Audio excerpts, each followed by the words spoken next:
Hello and welcome back. Today we'll be talking about joining on multiple fields. To start off with this tutorial, I will show you an example when it is necessary to join on multiple fields, and I will show you what happens when you accidentally forget about joining on multiple fields. And finally, we will look at how we can rectify the situation and actually, in fact, join on several fields to get the right result. So let's get straight into it. Here we've got two tables, Table A and Table B.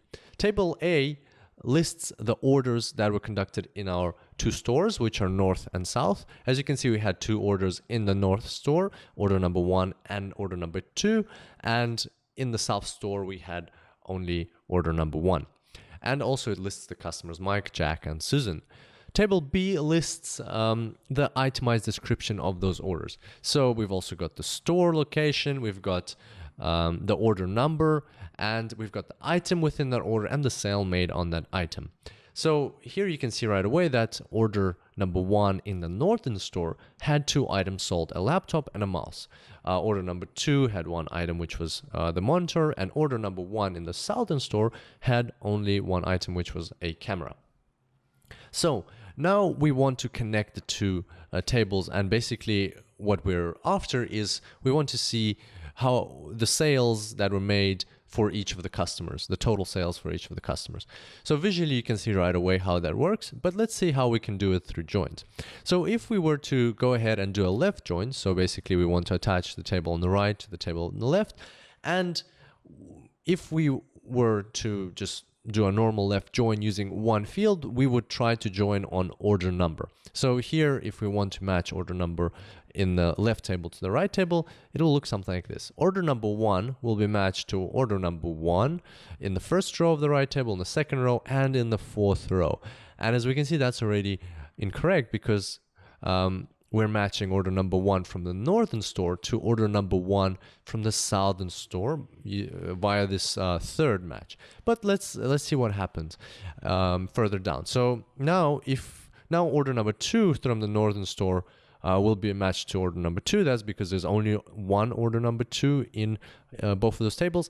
And then order number 1 from the Southern store will actually be matched to 3 rows in the second table, which are order number 1, from the Northern store, then the second item from order number 1 in the Northern store, and finally the only item from order number 1 in the Southern store. So in total, the resultant table will look like this.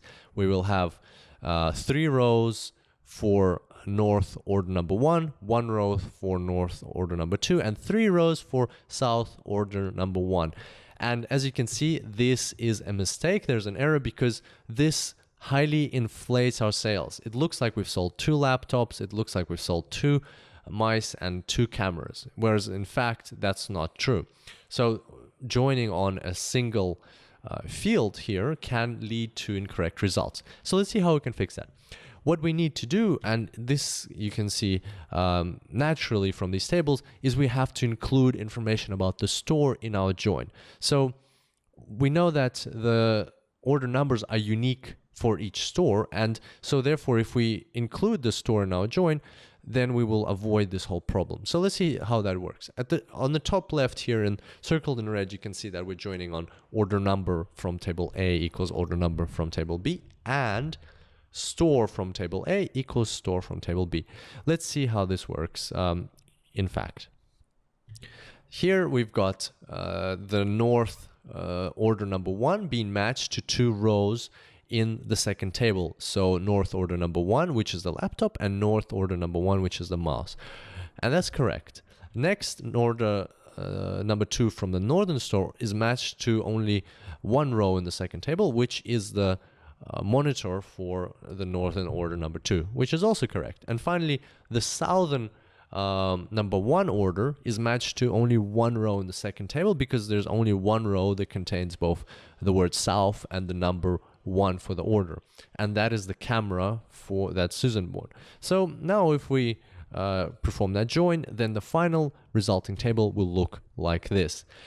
And as you can see here, the 1 row in the table on the left was duplicated to match the quantity of items, which was 2 items bought by Mike.